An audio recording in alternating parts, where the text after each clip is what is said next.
Thank you for the opportunity to prepare some thoughts on this, I think, really interesting and important discussion, and to speak at COPE's at this policy preparation space.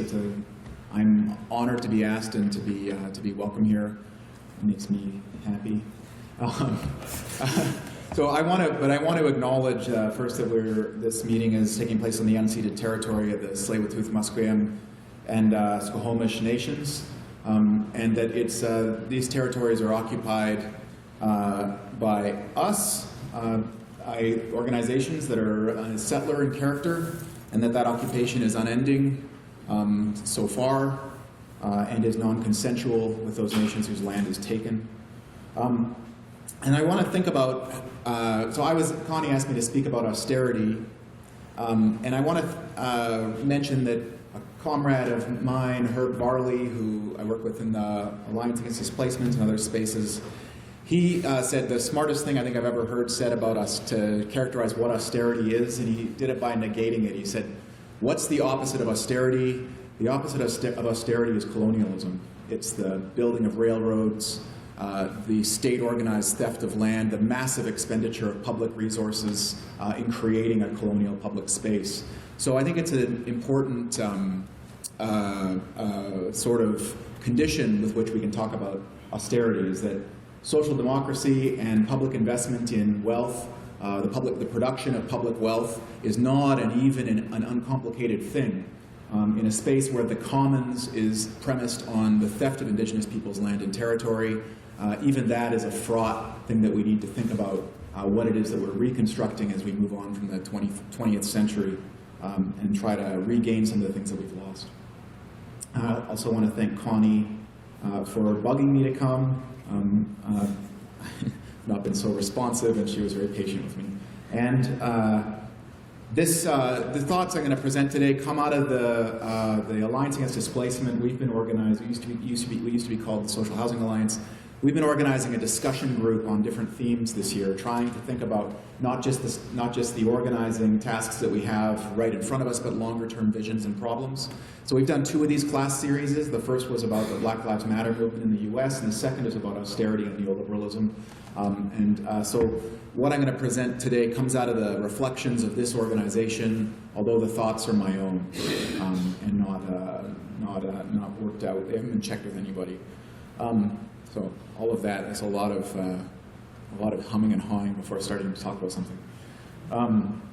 So I thought about what is the title of my talk might be, Austerity Has a History But No Future.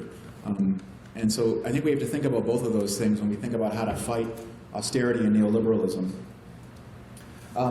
In the organizations that I work with, Alliance Against Displacement and the Volcano newspaper, we think that displacement is characterizing the condition of working class people in British Columbia for a number of reasons. And it's that there's a kind of what philosopher Alain Badiou calls a singular site that is displacement, where a number of historical forces converge on one place and change your life in a way that's beyond your control, or a way that you then try to participate in.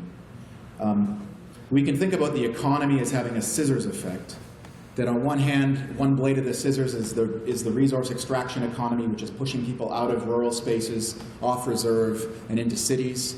And the other blade of the scissors is a gentrification economy of over-reliance on real estate development and exploitation which smashes low-income communities in urban spaces and pushes people back out. So ultimately, in this kind of situation, we don't live anywhere. We live either under force of displacement or under the threat of displacement. At the other end of this as well, or who's operating these scissors, is a state which is actively reorganizing this economy into something that's hostile to working class communities and Indigenous people.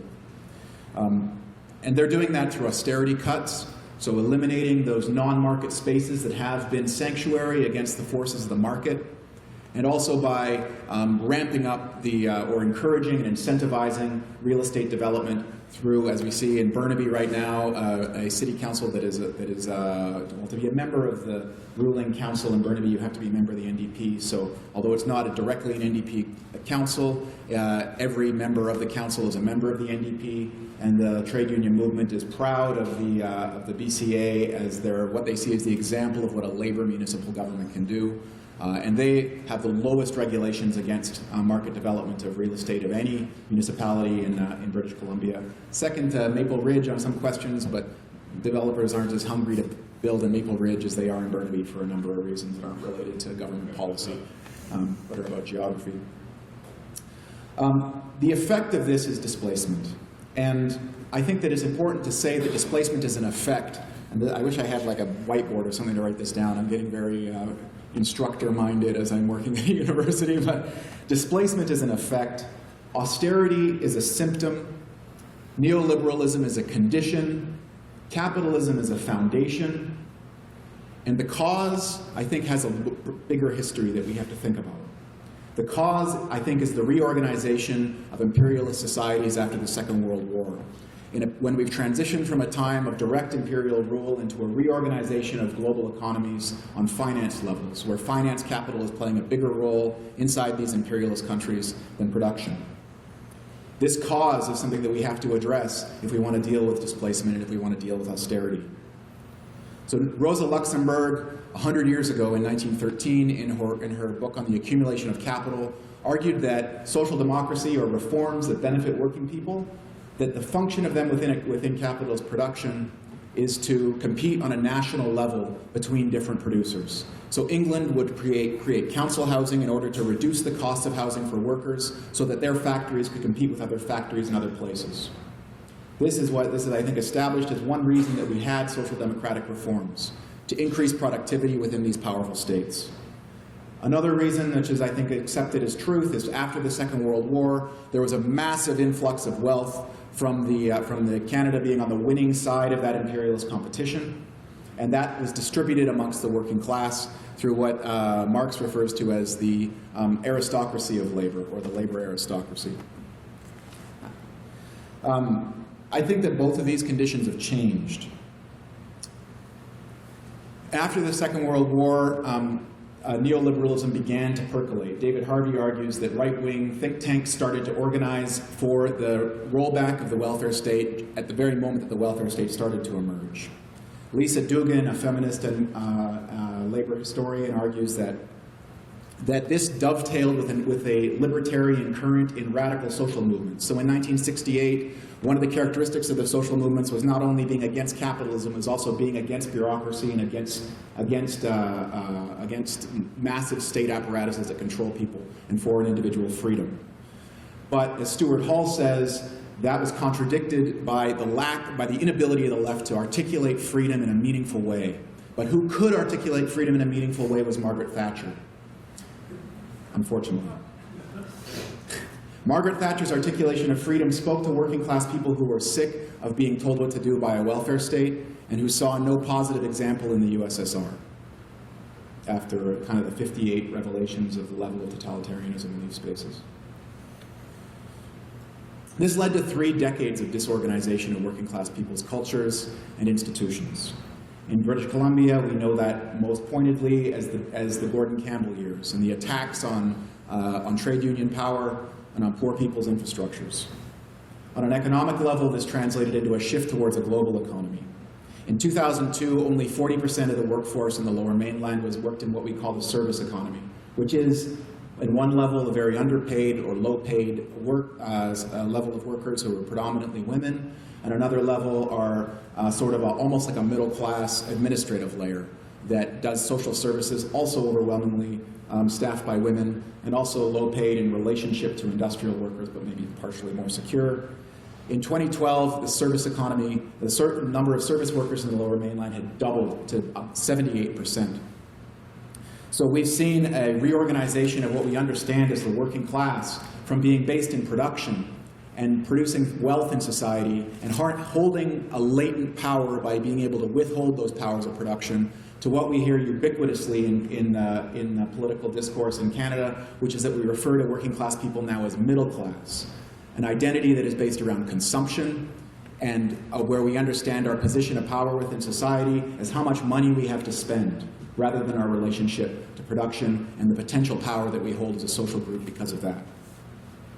So, how do we reorganize out of this tough position that I think is historically generated? If austerity and neoliberalism has no future because what it imagines is actually a dissolution of society and the destruction of the idea of history, what is the future that we can pose in as its alternative? Unfortunately, we remain on the defensive. We respond to the effects of the conditions that we're in rather than the symptoms, the conditions, the foundations, or the cause. We fight as though our lives depend on it, because in many cases our lives do depend on it. And we don't think very long term. We end up responding to the crisis with old recipes. We call for social democratic reforms that made sense under the rubric that Rosa Luxemburg put forward, that it was about competition between producing nations, but Canada no longer is in competition as a producing nation, as a primary economic base. Finance capital has subsumed it. And we fight as though it's possible to win to wrench these reforms out of the hands of big business and capital and the state. But I think the lesson from Greece is a sour one. Syriza and Greece put forward what is ultimately amounts to a Keynesian package of reforms, and were pushed back, struck down by the might of the troika of high finance capital in Europe. An old historical thesis is that the Marshall Plan and social democracy was a concession to the threat of communism, that it was, in order to stop the spread of communism, the US would flood European markets to stabilize the oppressed groups or working class people against capitalist crisis, and that it was also a threat against fascism for the same reasons. I think that what we've seen in Greece is evidence that they don't really care about the rise of fascism because they seem unconcerned with the rise of Golden Dawn. But the absence of a threat of communist challenge is indicated by the lack of action, a lack of adaptability towards Keynesian reforms. So these groups that have taken power in the last 30 years, these finance capitalists seem completely unwilling to consider letting go of any of the power that they've accumulated in this time. So what is there to be done? The NDP certainly keeps acting as though it's a different time, or that it's impossible to articulate anything different. Despite losing every election that they put forward a do-nothing program, they continue to put forward do-nothing programs. And from the rhetoric locally in BC, since the federal election defeat, they seem to be doing the same thing. It's kind of alarming. But I think that two examples of what can be done differently, one of them is illustrated by Cope. In the last municipal election, Cope put forward a lot of things that are not immediately possible or don't seem obvious within the logic of Vancouver's municipal structures. And those challenges to the dominant discourses of politics pushed vision to the left and pushed them to make some declarations that they wouldn't have made otherwise. And I think more importantly, opened space for more of a discussion of what's possible. I think that to discuss what we can do outside and refuse the no future logic of austerity and neoliberalism is absolutely essential to being able to figure out what it is that we can do. Another possibly hopeful example is the LEAP manifesto. One element of it is that it breaks from just responding to the symptoms or the effects of neoliberal capitalism, and instead starts to talk about a green economy, which, although it's very preliminary and not well worked out and doesn't articulate a whole spectrum of what it is to be alienated labor under capitalism, it does begin to challenge some of the things that seem unshakable. Most importantly, I think I want to draw back to a call that Stuart Hall made in his initial analysis of neoliberalism when it emerged under Thatcher in 1982. And he called for the left to not give up the domain of articulating freedom, to not cede that towards Margaret Thatcher, Ronald Reagan, and the incredibly charismatic leader Brian Mulroney, but instead to begin to articulate again what we mean by freedom and what we are fighting for. So some of what Gary said about these specific material reforms that we can imagine through legacies of municipal socialism, these are really important, but I think that they have to be undergirded with an articulation of a different way of being. And if we fail to do that, we'll continue to fail to put forward a serious alternative to politics as usual and business as usual, which is no future except for the destruction of the human race and the earth.